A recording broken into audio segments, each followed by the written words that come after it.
என்ன பொசுக்குன்னு 500 ரூபாயை தூக்கி கொடுக்குறான்? பிடிமா, என் ஹாஸ்பிட்டலை விட்டு வெளியே கிளம்பு.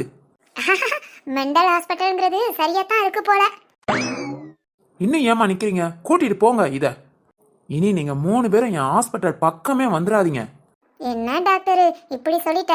வாரம் வாரம் வந்து உன்னை பார்த்துட்டு போறோமே. நீ என் ஃப்ரெண்டு தானே? அத்தை, இது உங்களுக்கே நல்லா இருக்கா?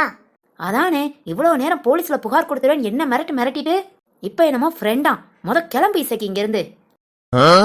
ஏ வளர்ந்த மாடே, என்ன சொல்ற? நான் எப்ப போலீஸ்ல புகார் கொடுத்துருவேன்னு சொன்னேன்? இப்பதானே புகார் கொடுத்துருவேன்னு சொல்லிக்கிட்டே இருந்தீங்க. புகார் கொடுப்பேன்னு தானே சொன்னேன், போலீஸ் நான் சொல்லவே இல்லையே. பிறகு யார்கிட்ட புகார் கொடுப்பேன்னு சொன்னீங்க? இந்த மொட்டையனோட அப்பா அம்மாட்ட. என்னத்த சொல்றீங்க? இவனுக்கு மாடியில தான் வீடாம்ல, அந்த குடுமி போட்ட பொண்ணு சொல்லிக்கிட்டு இருந்தா. அதான் இவனோட அப்பா அம்மாட்ட போய் புகார் கொடுத்துடலான்னு பார்த்தேன். ஆனாலும் இந்த மொட்டைக்கு அவங்க அப்பா அம்மா மேல ரொம்ப பயம் போல. நான் புகார் கொடுத்துருவேன்னு சொன்னோன்னே எனக்கு 500 ரூபா கொடுத்துட்டான் பாரு. சரி வாங்க, இவ்வளவு நேரம் பேசுனது மூஞ்செல்லாம் வலிக்குது, தலை கூட கின்னு தெரியுது. போற வழியில ஒரு ஐஸ்கிரீமை சாப்பிட்டுட்டு வீட்டுக்கு போவோம். 2 நாள் எப்படி காரம் இல்லாத சாப்பாடு சாப்பிட போறேனோ அதை நினைச்சாதான் கவலையா இருக்கு. டாக்டரு கிளம்புறேன், உங்க அப்பா மட்டும் நான் எதுவும் சொல்ல மாட்டேன், நீ பயப்படாத என்ன? நான் ஒரு முட்டாளுங்க, ரொம்ப நல்லா படிச்சவங்க 4 பேரு சொன்னாங்க. நான் ஒரு முட்டாளுங்க. மணி 8 தான் ஆகுது, அதுங்களே தூக்கம் கண்ணை கெட்டுது. இதுக்கு மேலே நம்மளால உட்கார்ந்து இருக்க முடியாது, போய் தூங்குவோம். நாடகத்தெல்லாம் நாளைக்கு பாத்துக்கலாம். அத்தை அத்தை, என்ன என்ன ஏண்டி இப்படி கத்துற? அந்த தூக்கம் கூட ஓடிடும்டி. இப்ப உங்களுக்கு தூக்கம் ரொம்ப முக்கியம். என்னடி டெய்லி நம்ம தெருவுக்கு ஏதோ திருட்டு பையன் வாராத்த. பக்கத்து வீடு அடுத்த வீடு எல்லா வீட்லயும் தினம் ஒவ்வொரு பொருள் காணாம போகுதாம். என்னடி சொல்ற? ஆமாத்த, இன்னைக்கு நம்ம தெருவாழ்தெல்லாம் நைட்டு ஃபுல்லா முழிச்சிருந்து அந்த திருட்டு பையன் யாருன்னு கண்டுபிடிக்கணும். பரவாயில்லையே, நம்ம தெருக்காரங்க இந்த வேலையெல்லாம் பாப்பாங்களா? பார்த்துதானே ஆகணும். டெய்லி ஒவ்வொரு பொருளா காணா போனா வெளியே எந்த ஜாமானும் போட்டு வைக்க முடியாது. அதுவும் சரிதான். சரி வாங்க, நாமளும் போவோம். நாமளுமா? ஆமா, நீங்களும் தான் என் கூட வாரீங்க. நான் இருக்குடி, பேசாம போறியா? இப்பவே தூக்க கண்ணை கெட்டுது, போ. சரி நான் போறேன், நீங்க படுத்து நல்லா தூங்குங்க. கதவை வெளியே லாக் பண்ணிட்டு நான் போறேன். அதனடி வெளியே லாக் பண்ணிட்டு போறேங்கிற? வர்றது திருடன்ட்ட, நீங்க வாட்டு நல்லா தூங்குவீங்க. கதவு திறந்திருக்குன்னு நம்ம வீட்டுக்குள்ள வந்து ஏதாவது திருடிட்டு போயிட்டா? அதுக்காக தான் சொல்றேன். நான் வெளியே கூடி லாக் பண்ணிட்டு போறேன், நீங்க உள்ள படுத்து தூங்குங்க. என்ன தனியா படுத்து தூங்குங்கன்னு சொல்லிட்டு போறா? இவளே வெளியே காவலுக்கு போறானா நம்ம மகனும் இவ கூட தான் போவான். தனியா நாம மட்டும் தூங்கவா? நம்மளை சுத்தி யாராவது முழிச்சிருந்தாதான் நமக்கு தூக்கமே வரும். இதுல இவ வெளியே கூடி கதவை லாக் பண்ணிட்டு போயிட்டா சுத்தத்துக்கு தூக்கமே வராது. கதவை திறந்து வெளியவும் போக முடியாம வீட்டுக்குள்ள தூங்கவும் முடியாம அவஸ்தைப்படணும். வெளியே போய் ஏதாவது பிளான் பண்ணுவோம். ஏய் இருடி, நானும் வாரேன். என்னாச்சு? இப்பதானே தூங்க போறேன்னு சொன்னீங்க. சொன்னேன், அதுக்காக நம்ம தெருவை பாதுகாக்காம எப்படி? நான் ரொம்ப பொறுப்பான மனுஷி வேற, நான் வராம எப்படி? வாங்க வாங்க. தனியா வீட்டுக்குள்ள தூங்க பயந்துகிட்டு பொறுப்புள்ள மனுஷியா, பொறுப்புள்ள ஆளை பாரு. நம்ம தெருவுலே வந்து திருடுறாங்கன்னா அவங்களுக்கு எவ்வளவு தைரியம் இருக்கும். ஆமா ஆமா, இன்னைக்கு எவன் பாத்துருவோம். இந்த திருட்டு பையன் எவன் தெரியல. இவன் எப்ப வந்து நம்ம கிட்ட மாட்டி நாம எப்ப போய் தூங்குறது? காலையில வேலைக்கு வேற போகணும். என்னது தூங்க போறீங்களா? நேத்து நம்ம வீட்டுக்கு வெளியே ஜன்னல வச்சிருந்தா கோலப்பொடிய காணோம். எவன் தூக்கிட்டு போனானோ?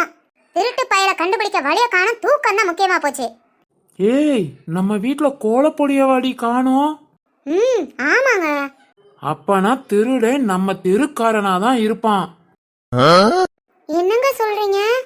ஆமாண்டி, நம்ம வீட்டு கோலப்பொடிய காணோம்னா உன் கோலத்தை டெய்லி பார்த்து பார்த்து எவனோ கடுப்பாயி தான் தூக்கிட்டு போயிருப்பான். என்ன? எல்லாரும் என்ன மாதிரி நல்லவங்களா இருப்பாங்களா? எவனாவது உன் கோலத்தால ரொம்ப பாதிக்கப்பட்டிருப்பான். அவன் தான் என்ன பண்ணன்னு தெரியாம உன் கோலப்பொடிய திருடிட்டு போயிருப்பான். எனக்கு என்னமோ உங்க மேலதான் சந்தேகமா இருக்கு. ஏன் மேலையா? ஆமா ஆமா, நீங்க தான் எது எது பிடிக்கலையோ எல்லாத்தையும் திருடி வச்சிருக்கீங்கன்னு நினைக்கிறேன். பாலாக்கா, என் வீட்ல நான் மொட்டை மாடியில காய வச்ச வடாகத்தை காணோம். வடாகத்தை யாரு திருடி இருப்பா? ஐயோ, வடாகத்துக்காகவா இவ இங்க வந்து உட்காந்துட்டு இருக்கா? ஏய், மொட்டை மாடியில வச்ச வடாகம் எப்படிடி காணாம போகும்? மாடிப்படிய வீட்டுக்குள்ள வச்சுக்கிட்டு மொட்டை மாடிக்கு எப்படி திருடன் வருவான்? நீ தான் வடாகத்தை உள்ள எடுத்து வச்சுட்டு மறந்து போயிருப்ப. ஆமா ஆமா, உன் வீட்டுக்குள்ள போய் முத நல்லா தேடி பாரு. ஆ, இல்லையே, நான் எடுக்கவே இல்லையே. ஏய், என்ன இப்படி கூட்டமா உட்காந்து மாநாடு நடத்திக்கிட்டு இருக்கீங்க? இப்படி உட்காந்து நீங்க வாய் பேசிட்டு இருந்தீங்கன்னா எந்த திருடன் வருவான்? அப்பனா இன்னைக்கு திருடன் வரமாட்டானா? ஆமா, நல்லா வந்தான் திருடன். நீங்க பேசுற சவுண்டு 2 தெரு தாண்டி கேக்குது. உங்க சவுண்டெல்லாம் கேட்டுட்டு திருடன் வந்து நான் தான் திருடனேன்னு உங்க மினுக்க வந்து நிப்பானாக்கும். ஐயோ, அப்பனா என் கோலப்பொடியை எப்படி கண்டுபிடிக்கிறது? என்னோட வடாகம்? கோலப்பொடி வடாகமா? என்ன சொல்றீங்க? இதெல்லாம் காணும் இங்க வந்து உட்காந்துட்டு இருக்கீங்க? ஆமா, என் வீட்ல என்னோட துவைச்சு போட்ட துணியை காணும். ஐயய்ய, என்ன சொல்றீங்க? இதெல்லாம் திருடன் தூக்கிட்டு போவான்? ஏ வனிதா, நேத்து நம்ம வீட்லயும் நாம வச்சிருந்த ரோஜா செடியை காணும். பாத்தீங்களா, உங்க வீட்லயும் ரோஜா செடியை காணும். இதெல்லாம் ஏதோ திருடன் பண்ற வேலைதான். ஆமா ஆமா, திருடனுக்கு வேற வேலையே இல்ல பாரு. நீங்க துவைச்சு போட்ட துணி, வடாகம், கோலப்பொடி இதெல்லாமா தூக்கிட்டு போறான்? அதானே, இவளுக பேச்ச கேட்டுட்டு நாமளும் திருடனை பிடிக்கிறோன்னு வந்து நின்னுக்கிட்டு இருக்கோம் பாரு. வாங்கண்ணே, நாம போவோம், போய் தூங்குவோம். காலையில வேலைக்கு போகணும். ஆமா ஆமா, வாங்க வீட்டுக்கு போ. நான் கூட இன்னைக்கு ஃபுல்லா விடிய விடிய சிவராத்திரி தூக்கமேது அப்படி பாட்டு தான் படிச்சுட்டு இருக்கணுமோன்னு நினைச்சிட்டேன். நாங்கெல்லாம் கிளம்புறோம், நீங்க வாரீங்களா எப்படி? இன்னைக்கு திருடன் யாருன்னு கண்டுபிடிக்காம வரவே மாட்டோம். என்ன பாலாக்கா? ஆமா ஆமா, என்ன நோமா நோமாங்கிற? உன் வீட்டு கோலப்படியை காணும் தானே வந்து உட்காந்துட்டு இருக்க? ஆமா, அத நான் தாண்டி எடுத்தேன். என்ன சொல்ற இசக்கி? ஏ வள்ளி, நம்ம தேடிக்கிட்டு இருந்தது திருடன் கிடையாது, திருடி. அதுவும் இந்த இசக்கி. என்னது, நான் திருடியா? போடி லூசு. 5 ரூபாய்க்கு கோலப்படியை வாங்கி வச்சுட்டு அத காணுமா? அதை எடுத்தவங்க திருடியா? நான் நேத்து எங்க வீட்டுல கோலம் போட மாத்தல, எங்க வீட்டுல கோலப்பொடி காலி. அதான் உன் வீட்டுல கோலப்பொடி வெளியே வச்சிருந்த, எடுத்து போட்டேன். ஏன் இசக்கி, கொஞ்ச நாள் கூறு இருக்கா? எடுத்தவ என்கிட்ட சொல்லிட்டு எடுக்க வேண்டியதானே? காலையில வாசல் தொழிச்சு கோலம் போட்டுட்டு வீட்டுக்குள்ள போய் வேலையை பார்க்கணும். திரும்பவும் போய் தூங்கினா யார் உன்னை எழுப்புறது? அதான் நானா எடுத்து போட்டுட்டேன். அத்தை, என்கிட்டயாவது சொல்லியிருக்கலாம்ல. உங்களால பாருங்க, எல்லாம் திருடன் நினைச்சிட்டு ரோட்ல வந்து உட்காந்துட்டு இருக்கோம். ஆமா, உன் வீட்டுல காணும் என் வீட்டுல காணும்னு சொன்னாங்களே, என்னென்ன காணும்னு கேட்டியாடி? எதையும் கேட்காம என்னையும் தூங்க விடாம ரோட்ல வந்து நிப்பாட்டிட்டு முத ஒன்னு சொல்லணும். அதெல்லாம் சரி, பாலாக்கா வீட்டு கோலப்படி நீங்க எடுத்தீங்க. என் வீட்டுல வடாகத்தை காணுமே, அது எந்த திருடன் கண்டுபிடிக்கணும்ல. அது திருடன்லாம் இல்லம்மா, ஒரு அப்பாவி. என்னையா சொல்ற? அப்பாவியா? அது யாரு? நான் தான் வள்ளி. நீயா? ஆமா வள்ளி, நீ போன தடவை செஞ்சு வச்ச வடாகத்தையே சாப்பிட முடியல. எவ்வளவு கஷ்டப்பட்டு சாப்பிட்டேன் தெரியுமா? ஒரு வழியா வடாகத்தை காலி பண்ணிட்டுமேன்னு நிம்மதியா இருந்தா, நேத்து மொட்டை மாடியில பாக்க வடாகம், அதுவும் கருப்பு கருப்பா என்னமோ போட்டு வேற செஞ்சிருந்த. பார்க்கவே சகிக்கல. அதை எப்படி நான் சாப்பிட முடியும்? அதனாலதான் அதை உனக்கு தெரியாம குப்பையில தூக்கி போட்டுட்டேன். ஆட பாவி மனுஷா, போன தடவை வடாகம் நல்லா இருக்குன்னு சாப்பிட்டியா? நல்லா இல்ல, நீ என்னைக்கு என்ன சொல்ல விட்டுருக்க? ஐயோ, ஆட பாவி மனுஷா, எனக்கு வடாகம் செய்ய தெரியும், அவ்வளோ டேஸ்டா செய்வேன் அப்படின்னு எல்லாத்தையும் ஃபில்டப் கொடுத்து வச்சிருந்தேனே, இப்படி அசிங்கப்படுத்திட்டியே. வள்ளி, வீட்டுக்கு வாயா, உனக்கு இன்னைக்கு சிவராத்திரி தான். வள்ளி, இந்த அசிங்கம் உனக்கு தேவையா? ஆமா ஆமா, இன்னைக்கு போய் இருக்கு இவருக்கு. வாங்க எல்லாரும் கிளம்புவோம். இருங்க இருங்க, கிளம்புறதா? என்னோட துணி? அத உன் வீட்டுக்காரு கரு துணி நினைச்சு சைக்கிள் தொடச்சிருப்பாரு. போங்க, எல்லாம் அவரார் வீட்டுல போய் தூங்குங்க.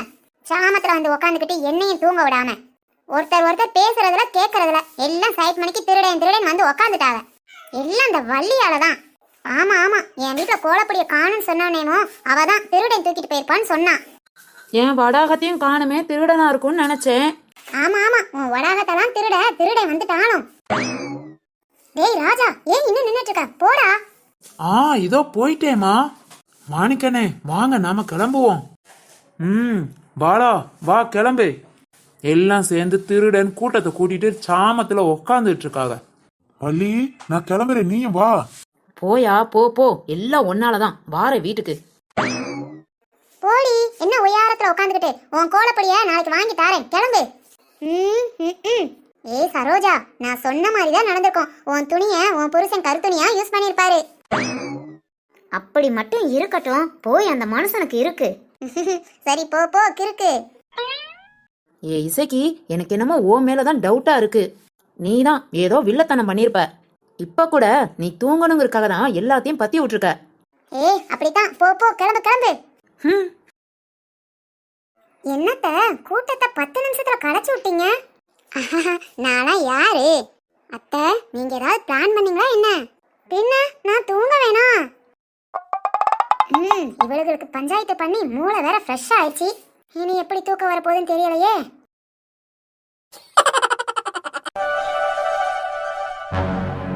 அண்ணே, உங்களுக்கு பொம்பளை பிள்ளை பிறந்திருக்கா? பொண்ணு பிறந்திருக்காளா? ரொம்ப சந்தோஷமா. என்னோட மனைவி எப்படிமா இருக்கா? 2 பேருமே நல்லா இருக்காங்கண்ணே. உள்ள போய் பாருங்க. 2 பேரையும் கவனமா பாத்துக்கோங்கண்ணே. நான் கிளம்புறேன், அப்புறம் வாரேன். சரிம்மா. கங்கா, கங்கா. என்னங்க, நம்ம பொண்ணை பாத்தீங்களா? எவ்வளவு அழகா தூங்கிக்கிட்டு இருக்கா பாரு. கங்கா, உனக்கு உடம்பு நல்லா இருக்கலாமா?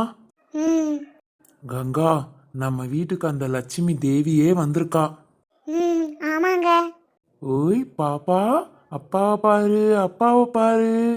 கங்கா, இங்க பாரு, நான் சொன்ன உடனே எனக்கு கண்ணை திறந்து பாக்குறா. என்னங்க, நம்ம பொண்ணுக்கு என்ன பேர் வைக்கலாம்? கங்கா, நான் ஒரு பேர் சொல்றேன், அது உனக்கு பிடிச்சிருக்கான்னு சொல்லு. அதே நம்ம பாப்பாவுக்கு வச்சிருவோம். சொல்லுங்க. மதிவதனி நல்லா இருக்காமா? மதிவதனி, ரொம்ப அழகா இருக்குங்க. நம்ம பாப்பாவுக்கு இந்த பேரே வச்சிருவோம். மதிவதனி, மதிவதனி, மதிவதனி. நம்ம பொண்ணு எப்படி சிரிக்கிறான்னு பாருங்க. குட்டிமா, பள்ளிக்கூடத்துக்கு கிளம்பிட்டியாடா? ஆமாப்பா, நான் போயிட்டு வரேன். சரிடா, பார்த்து போயிட்டு வா. சரிப்பா. இப்பதான் நம்ம பாப்பா பிறந்த மாதிரி இருக்கு. அதுங்குள்ள பிள்ளை பள்ளிக்கூடம் போக ஆரம்பிச்சிருச்சு. கங்கா, இங்க பாரு, நம்ம பொண்ணு எவ்வளவு அழகா எழுதுறா, படிக்கிறான்னு. உங்க பொண்ணு 7ஆம் கிளாஸ் போயிட்டா, அத மறந்துடாதீங்க. இருந்தாலும் என் பொண்ணு எவ்வளவு அழகா எழுதுறா பாரு. என் பொண்ணு நல்லா படிச்சு கலெக்டர் ஆயிருவா. என்னடா குட்டிமா? ஆமாப்பா, மதிவதனி IAS. டேய் தங்கம், நீ சொல்ல மொத்தல அவ்வளவு அழகா இருக்குடா. சொல்ல நல்லா தான் இருக்கும். படிக்க சொல்லுங்க. பொம்பளை பிள்ளைக்கு வீட்டு வேலையும் ரொம்ப முக்கியம். அதையும் சேர்த்து பாருன்னு சொல்லி கொடுங்க. அப்பா, அவ கிடக்குறா, நீ படிடா என் குட்டிமா. கங்கா, கங்கா, என்னம்மா, என்னாச்சு? நம்ம பாப்பாவுக்கு என்ன? உடனே போன் போட்டு வாங்கன்னு சொன்ன. ஏங்க பதறீங்க? பதறாதீங்க. எல்லாம் நல்ல விஷயம் தான். நம்ம பொண்ணு பெரிய பொண்ணு ஆயிருக்கா. அப்படியாமா? ஏனுங்க, நீங்க போய் நம்ம சொந்த பந்தம் எல்லாத்துக்கும் சொல்லிட்டு வந்துருங்க. பாப்பாவுக்கு 3ஆவது நாளே தண்ணி ஊத்திடுவோம். அடுத்த நாள் நல்ல நாளா இல்ல. சரிம்மா, நான் பாத்துக்கிறேன் எல்லாத்தையும்.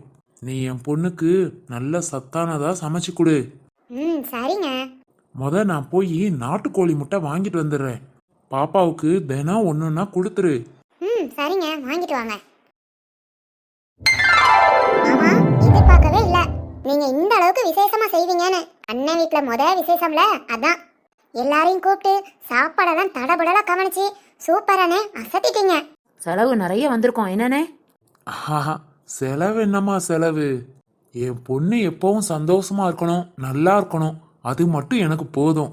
மதி, இப்படி ஒரு அப்பா கிடைக்க நீ கொடுத்து வச்சிருக்கணும். மாமா, பாப்பா பெரிய பொண்ணாயிட்டா, 10ஆப்பு வேற முடிக்க போறா. அடுத்த 2 வருஷத்துல கல்யாண சாப்பாடும் போட்டுங்க.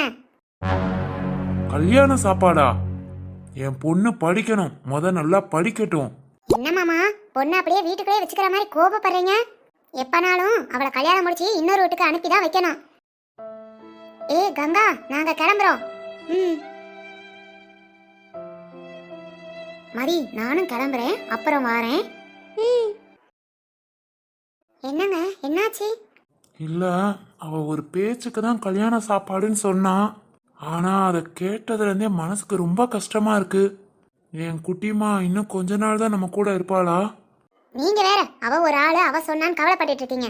என் பொண்ணு கலெக்டருக்கு படிப்பா அப்படி இப்படி நீங்க இப்ப என்னாச்சு? பொண்ணோட படிப்பை பத்தி மட்டும் யோசிங்க. ம் அண்ணே, நான் சொல்றதெல்லாம் சொல்லிட்டேன். இனி உங்க விருப்பம். என் பையன் நம்ம ஊர்ல பெரிய ஃபயர் ஆபீஸ்ல தான் வேலை பார்க்கறான். தினம் 500 ரூபாய் சம்பாத்தியம் பண்றான். என் பொண்ணு கல்யாணம் முடிச்சு ஊர்ல இருக்கா. 6 மாசத்துக்கு ஒருக்கா தான் எங்க வீட்டுக்கே வருவா. எந்த பிரச்சனையும் இல்ல. உங்க பொண்ணு வந்தா எங்க வீட்டுல சந்தோஷமா வாழ்வா. நம்பி கல்யாணம் பண்ணி கொடுங்கண்ணே, நான் பாத்துக்கிறேன். அது இல்லம்மா, என் பொண்ணு இன்னும் படிக்கணும்னு ஆசைப்படுறா. அதான் 12 முடிச்சிட்டாளே, இன்னும் என்ன? இல்ல மதினி, அவ காலேஜ் படிக்கணும்னு ஆசைப்படுறா. அதான் ஒரு 3 வருஷம் படிக்கட்டுமேனு. சரி, இனி உங்க விருப்பம். போன வாரம் கல்யாண வீட்டுக்கு வந்திருந்தீங்களே, அப்பதான் உங்க பொண்ணை பார்த்தேன். எனக்கு ரொம்ப பிடிச்சிருந்தது. நம்ம பையனை கட்டி கொடுத்தா நல்லா இருக்குமே தான் உங்ககிட்ட பொண்ணு கேட்டு வந்தேன். இனி உங்க இஷ்டம். நாங்க கிளம்புறோம். ஆனா உங்களுக்கு சம்மதம் அப்படின்னா எனக்கு ஒரு ஃபோன் போடுங்க. கல்யாணத்தை அடுத்த முகூர்த்தத்திலே முடிச்சிடலாம். நான் கிளம்புறேன். சரி மதினி. வாயா ராஜு, நம்ம கிளம்புவோம். சரிம்மா. என்னங்க பண்றது? பொண்ணு கேட்டு வாரா. பையனும் பார்க்க நல்ல பையனா தெரியறான். நீ வேற சும்மா இரு, நம்ம பொண்ணு இன்னும் படிக்கட்டும். சரி. டேய் முருகேஷா. அம்மா வாங்கம்மா வாங்க. அத்தா வாங்க. என்ன திடீர்னு கிளம்பி வந்திருக்கீங்க? என்னடா என்ன நடக்குது இங்க? ஒரு நல்ல சம்பந்தம் வந்தது, அதை வேண்டான்னு சொல்லி அனுப்பி விட்டீங்களாமே. இல்லம்மா, அது வந்து என்னடா வந்து போயின்னு? அந்த பிள்ளை என்கிட்ட தான் கேட்டா, உங்க பேத்தியை பிடிச்சிருக்கு, என் பையனுக்கு கல்யாணம் பண்ணி கொடுங்கன்னு. என் பையன்கிட்ட பேசு, அவன் சரின்னு சொல்லுவான்னு நான் தான் சொல்லி அனுப்பி விட்டேன். பொண்ணு கேட்டு வந்தா இன்னும் பொண்ணு படிக்கணும்னு சொல்லி அனுப்பி விட்டியாமே. அம்மா, பாப்பா இன்னும் படிக்கணும்னு ஆசைப்படுறாமா. அவ ஆசைப்படுவா. இந்த மாதிரி சம்மந்தம் கிடைக்குமா? இந்த காலத்துல நல்ல பையன் கிடைக்கிறது எவ்வளவு கஷ்டம் தெரியுமா? அதுவா தேடி வந்த சம்பந்தத்தை வேண்டான்னு உதாசனப்படுத்துறீங்களா?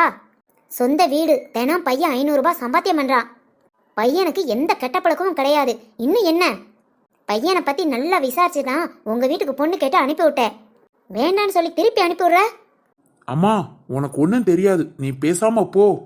ஏன் பொண்ணு அவளுக்கு எப்போ கல்யாணம் முடிச்சு வைக்கணும் என்னன்னு எனக்கு தெரியும். நீ இனி இதை பத்தி பேசாதம்மா, கிளம்பு. என்னடா என்னடா இப்படி பேசுற? உன் பொண்ணுனா அவ எனக்கு பேத்திடா. அவ நல்லா இருக்கணும்னு நான் நினைக்க மாட்டேனா? நல்லது சொல்ல வந்தா என்ன வெளியே போ நான் சொல்ற. போறேன்டா போறேன். ஆனா இதுக்கெல்லாம் நீ ரொம்ப கஷ்டப்படுவ. நான் கிளம்புறேன். ஆனா ஒண்ணுடா, நீ எத்தனை வருஷம் கழிச்சு எப்ப தேடினாலும் இப்படி ஒரு மாப்பிள்ளை உனக்கு கிடைக்கவே கிடைக்காது. இத நினைச்சே நீ ரொம்ப வருத்தப்படுவடா. என்னங்க அத்தா இப்படி பேசிட்டு போறாங்க? போட்டும் போட்டும், யார் யார் என்ன பேசணுமோ எல்லாம் பேசிட்டு போட்டும். என்னங்க, என் அண்ணன் தம்பியும் ரொம்ப திட்டதான் செய்யறாங்க. நல்ல சம்பந்தம் வந்தா கல்யாணம் முடிச்சு கொடுக்க வேண்டியதானே. படிக்கணும்னு ஆசைப்பட்டா கல்யாணம் முடிச்சுட்டு போய் படிச்சுக்கிறா அப்படின்னு சொல்லி எல்லாரும் திட்டதாங்க செய்யறாங்க. என்ன பண்றதுனே தெரியல, ஒரே குழப்பமா இருக்குங்க.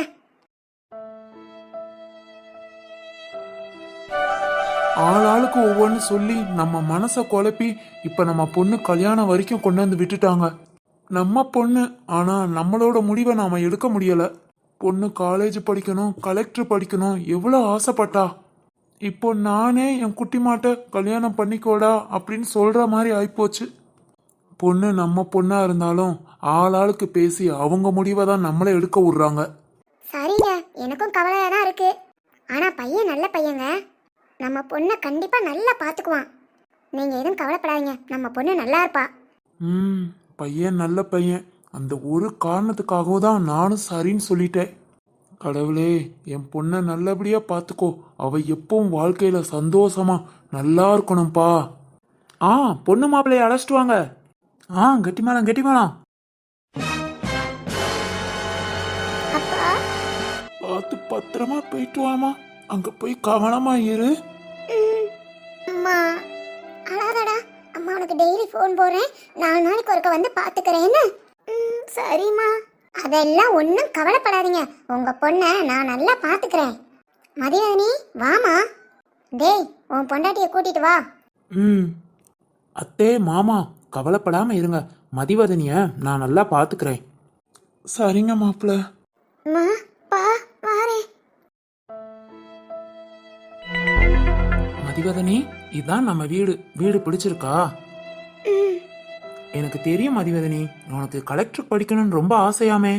உங்க அம்மா சொல்லி கேட்டேன். நீ எதுவும் கவலைப்படாத, நான் உன்னை படிக்க வைக்கிறேன். ம், என்ன சொல்றீங்க? ம், ஆமாம்மா. என்னோட அக்கா படிக்கணும்னு ரொம்ப ஆசைப்பட்டா.